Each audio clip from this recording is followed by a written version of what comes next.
አለው የት ሆነ ነው እንደዚህ በቪዲዮ በአካል አጥቼ በቪዲዮ እንድሰራ ያስገደደኝ ሁኔታ?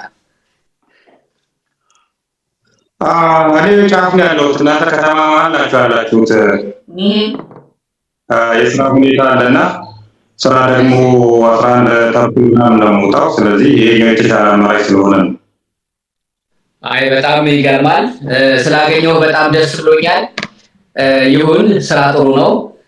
ደግሞ አንተ በጣም ብዙ ጊዜ ሰሞኑን ስምህ ተደጋግሞ ሲነሳ ከነበረው ከዚህ ከፊንቴክ ጋር በተያያዘ ፊንቴክ ኢንቨስትመንት የሚባል የካምፓኒ ለዜጎች በ950 ሺህ ብር መኪና አስመጣለሁ በግማሽ ክፍያ በሚል ተጨረበርን ያሉ ሰዎችን ድምፅ እና ይሄ ድርጅት ለምንድን ነው በሚል ደጋግመ ቪዲዮ ሰራህ። እነሆ ደግሞ ሰሞኑን የፊንቴኩ ዋናም አንደኛው አምልጧል አልተያዘም አሉ። በእርግጥ አንደኛው ደግሞ ባለቤቱ በቁጥጥር ስር ውሎ ህግም ተመስርቶ በሂደት ላይ ነው። ከዛ ጎን ለጎን ደግሞ ይሄ ድርጅት በማስተዋወቅ የእነሱን ስምና ዝና ተጠቅመው በማስተዋወቅ አግዘዋል ብለህ ደጋግመህ ስትወቅስ ቪዲዮም ስትሰራባቸው የነበሩ ሰዎች አሁንም እነሱም በጊዜ ቀጠሮ ነው ያሉት። ከዚህ ጋር በተያያዘ ስም ተደጋግሞ ስለሚነሳ እንደው ይሄን ጉዳይ ራሱ አወንታ እንዴት ያየው ይሆን ዜናውን ሲሰማው ብዬ ነው አፈላልጌ በዚሁ ያገኘውህ። ምን ቆይበት ትልቁ ጉዳይ ይሄ ነው። ቀድሞ ነገር ግን ስላንተ የተወሰነ ማወቅ ፈልጌ ነው። አወንታ ማለት ምን ማለት ነው? ገዛኸኝ ተሬሳስ ምንድነው የሚሰራው? ሙያው ብዙ ጊዜ ጠበቃ ነው፣ ጋዜጠኛ ነው፣ እንደዚህ አይነት ነገሮች የሰብአዊ መብት ተቆርቋሪ ነው ይነሳል። እንግዲህ አውንታ ማለት የተወለድኩበት አካባቢ የሶዶ ጉራጌዎች የሚኖሩበት ቦታ ነው የተወለድኩት። ወደ አርሲ አካባቢ ነውና በእናቴ በኩልም ሶዶ ጉራጌዎች ናቸውና ሜቢ ቆጮ ካወቅ አሚቾ የሚባል እንትን አለ የኮባው ስር አንዳንዱ ዝርያ ጥቋቁር ላይ ጥቋቁር አለበት ከስር ነጩ ማይተዋል። ኮባ ሲነቀም ከነስሩ ነጩ ጥቋቁር ያለበት አውንታ ይባላል። ጣፋጩ ፓርት ማለት ነውና አውንታ በሲሳን እስከ 6ኛ ክፍል እንትን ብዬበታለሁ፣ ተጠርቼበታለሁ። ከ6ኛ ክፍል በኋላ ነው የኔንም የአባቴን ስምም የቀየርኩት። ገዛኸኝ ተሬሳ ማለት ትክክለኛ ስም? ያው አፕዴት ያለው ገዛኸኝ ተሬሳ ነው ፋይል ስሜ። ብዙ ጊዜ ይሄ አወንታ የሚለው ትሩዝ ከሚለው በቃ እውነትን ነው ይዤ የምወጣው የምጋፈጠው ከሚል ጋር ይመስለኝ ነበረ ይሄ ስም። ለካ እህልዋ ነው አይደለም። ከዛ የተያዘ አይደለም።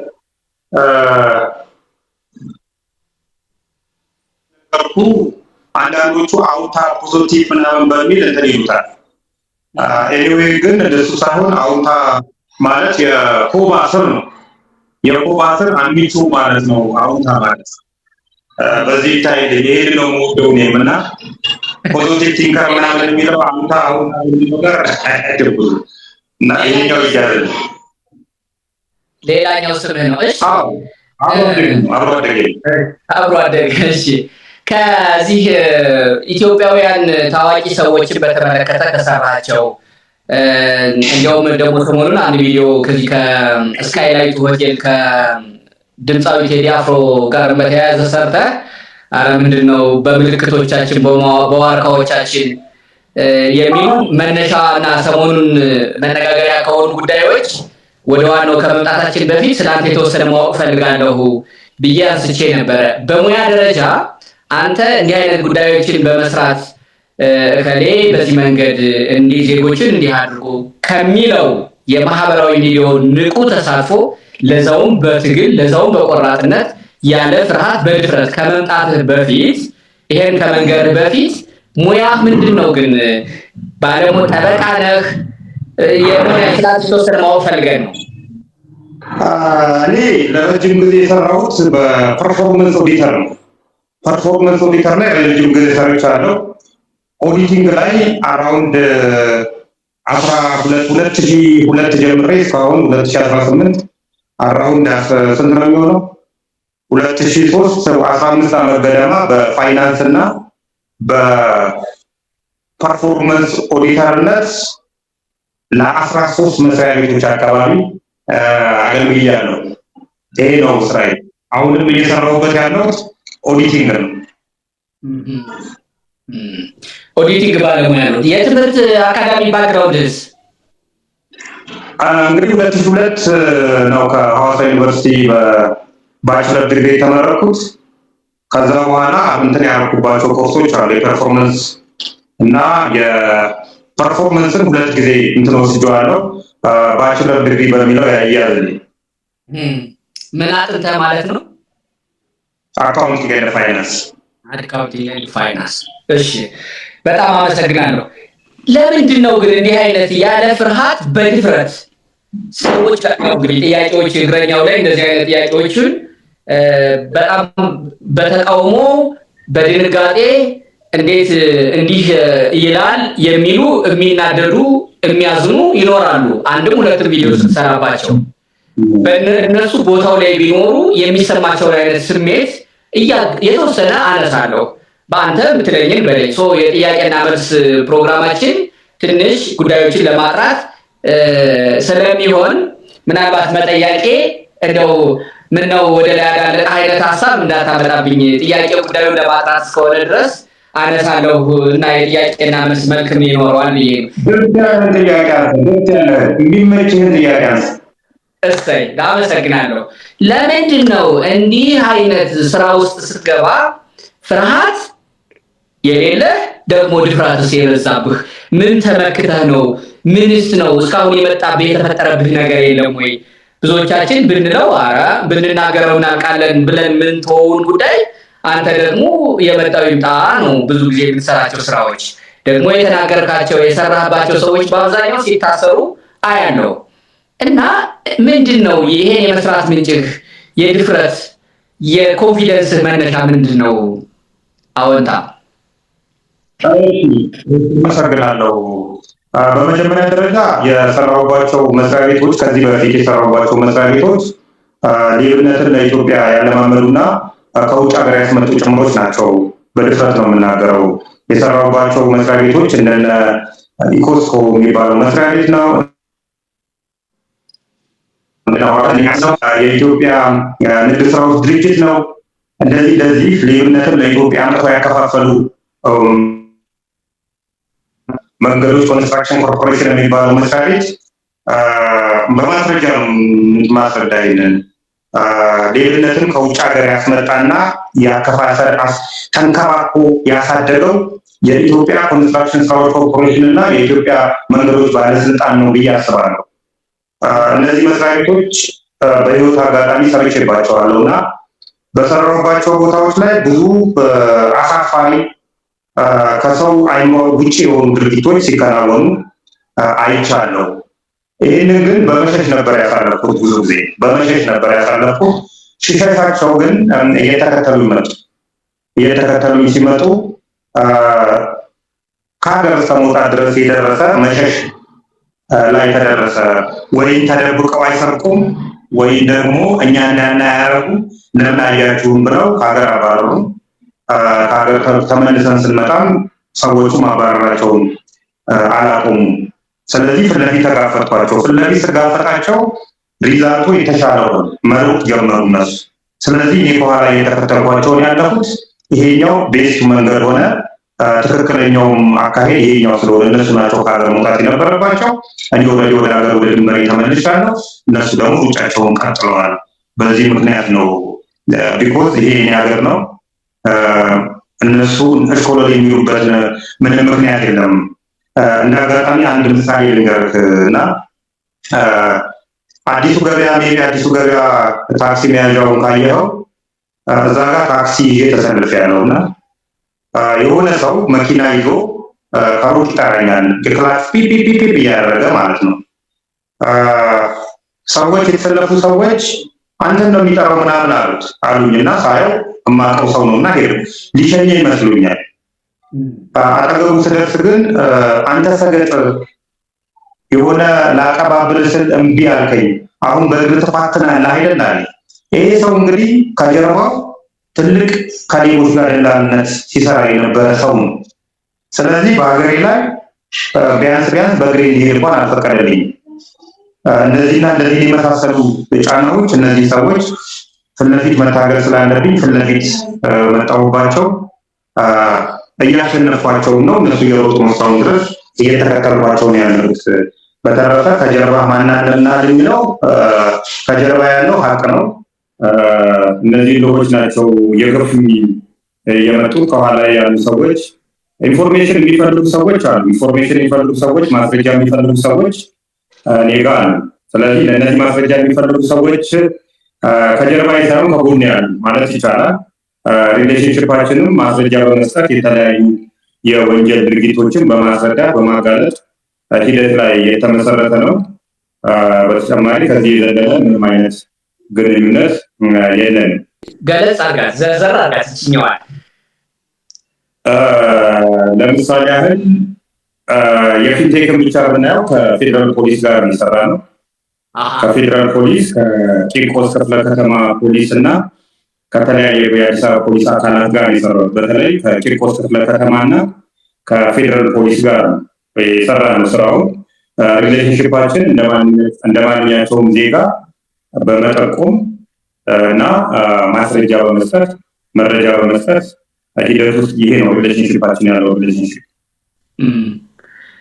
ምንድነው ከእነሱ ጋር የሰራ ነው ስትል መቼም አንተ የምትሰጠውን የፌዴራል ፖሊስ ካመነ ከእነሱም ደግሞ ይመጣለስ የጋራ ስራ አለ ማለት ነው።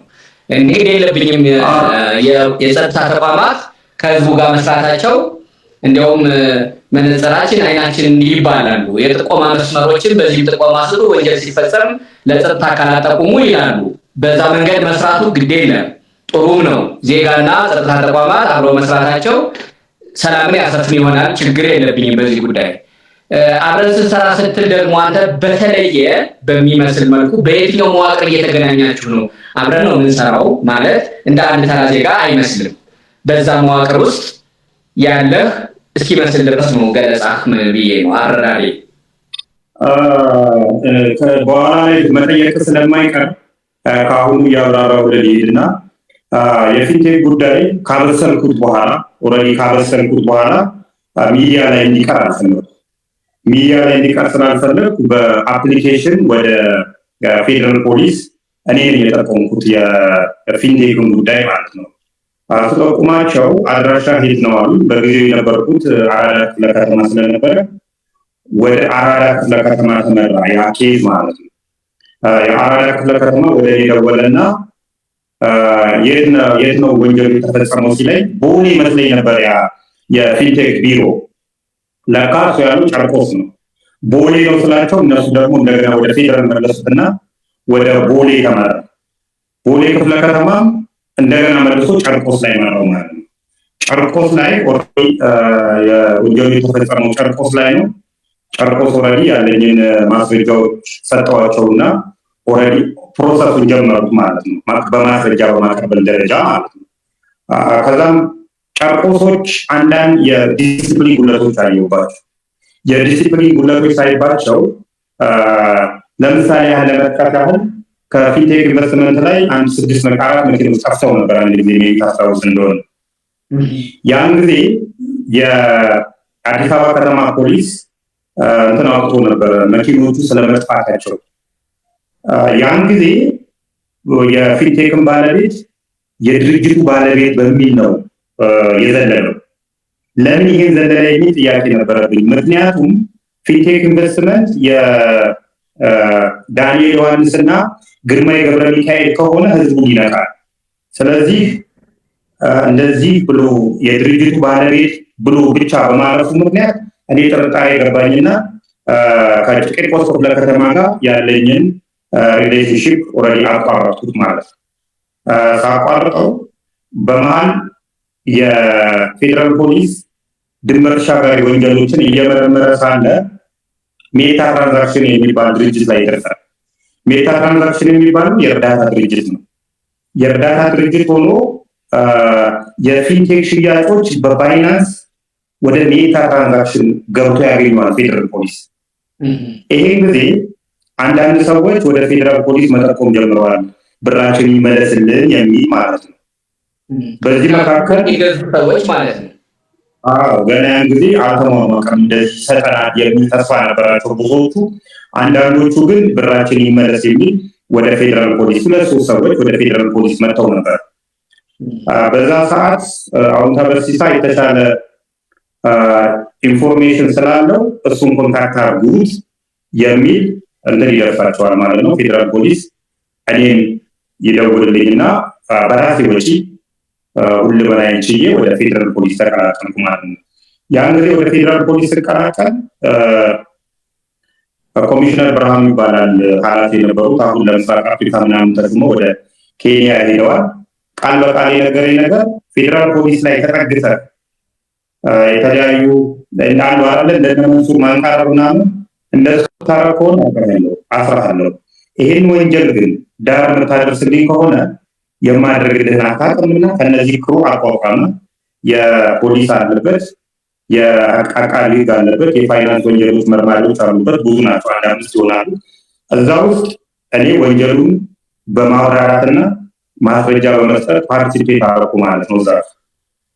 ከዛም በኋላ ጉዳዩ እየሰፋ መጣ። ውስጡ የመኪና ሽያጭ ብቻ ሳይሆን የድንበር ተሻጋሪ ወንጀሎች አሉበት፣ ህገወጥ የሰዎች ዝውውር ነበረበት፣ መኒ ላውንደሪ ነበረበት፣ አደገኛ ወንጀሎች ነበሩበት። ከዛም በኋላ ይሄ ነገር ተጠናቆ ኦልሬዲ ፋይሉ ተጠናቆ በተዘጋጀበት ሁኔታ ፊንቴክ ላይ ያሉ ሰዎች እንደገና ግር ብለው የአዲስ አበባ ፖሊስ ኮሚሽን ሄዱ። የአዲስ አበባ ፖሊስ ኮሚሽን ገና ወንጀሎቹን መርምሮ ሳይጨርስ ሰዎቹን መያዝ ጀመረ። ለምሳሌ ፊንቴክ ባለቤት ዳንኤል ዮሐንስን ያዘው፣ ግን ምርመራውን አልጨረሰም ነበር። ፌዴራል ፖሊስ እዚህ ጋር መች ነው ሰዎቹን የምንይዛቸው የሚል ፕሮግራም እያወጣ ያለ ፌዴራል ፖሊስ ዳንኤል ዮሐንስን ሲይዘው ግርማይ ገብረ ሚካኤል ያን ጊዜ ይመስለኛል ከአገር ይወጡ። ስለዚህ ዳንኤል ዮሐንስን ይዞ ፍርድ ቤት ሲያቀርቡ ፍርድ ቤት በ200,000 ብር ዋስ እንዲፈታ ሲለቀው ፌዴራል ፖሊስ ይሄን ሰማና ወንጀሉ ከአዲስ አበባ ፖሊስ ውጪ ስለሆነ ጉዳዩን ኦልሬዲ ሰርች የጨረስኩ ስለሆነ ወደ እኔ አንጡት ብሎ ዳንኤል ዮሐንስን ከአዲስ አበባ ፖሊስ ወደ ራሱ ወሰደው ማለት ነው። በዚህ መካከል ግን ግርማይ ገብረ ሚካኤል ከሀገር ወጣ። እንግዲህ አሁን ስራዬ ግልጥ እያለ መጣ መሰለኝ። ፖሊሶቹ መረጃ በመስጠት በራሴ ወጪ ማለት ነው መረጃ በመስጠት የወንጀሉን ውስብስብነት በማስረዳት እና ከተቻለም ደግሞ አሁን ላይ እንደ ምስክር ሆኖ እስከ መቅረብ ድረስ የደረሰ ትብብር ነው የተደረገው። በመልካም ፈቃደኝነት የተደረገ ነው። ሜቢ የሪሌሽንሽፓችን ይሄ ነው እንጂ ሌላ በድርጅት ተቀጥሬ ወይ ደግሞ የሆነ ነገር ተከፍሎ የሰራሁት ነገር የለም። የዜግነት ድርሻዬን በዚህ ደረጃ ነው የተወጣሁት። ተክሌ ስንቅና ትጥቆስ ነበረ መቼም ይሄን ያክል በአንድ ፌዴራል ፖሊስ ጋር እንደዚህ ከሰራ አንድ በሲቪል ሆነ ፖሊስ ቢሆን መታጠቅ አለ፣ ስልጠናው አለ፣ ራስን መከላከሉ አለ። እንዳንተ ደግሞ በሲቪል ለሚኖር ሰው ደግሞ እንዲህ አይነት ኬዝ ውስጥ መግባት ራሱን የቻለ ሪስክ አለው። ይሄን እየሰራህ ነው በሚል በመሀል ግን እንደው ጥበቃም ወይም ደግሞ አንተን ማስታጠቅ ነገር ነበረ? በዚህ ዋናው ነገር ሰው እንደዚህ አይነት ነገሮች ትካለለ የሚያድን ሲስተማቲክ መሆኑ ነው። ሲስተማቲክ እነሱ ሰፈር አለመድረስ ነው። እነሱ ሰፈር አልደርስም፣ እኔ ሰፈር ከደረሱ ደግሞ ማለትበትን ወይ ደግሞ ከነሱ ጋር ግብግብ ማለትበትን መንገድ መድረስ ነው። አሁን ድረስ እነሱ የት እንዳለው አያውቁም፣ እኔም የት እንዳለው አልነገርኳቸውም። እንደዚህ ሶሻል ሚዲያ ከማስፈራራት ውጪ ሰፈሬን አያውቁትም፣ ሰፈራቸውን አላውቃቸውም። በዚህ ርቀት ውስጥ ነው ያለ ነው እንጂ ጠባቂ ባለበት ሀገር፣ ህግ ባለበት ሀገር ጦርነት ጥይት ይዞ የሚዋጉበት አግባብ አይኖርም። ሲጀምር ለወደፊቱም አይኖርም።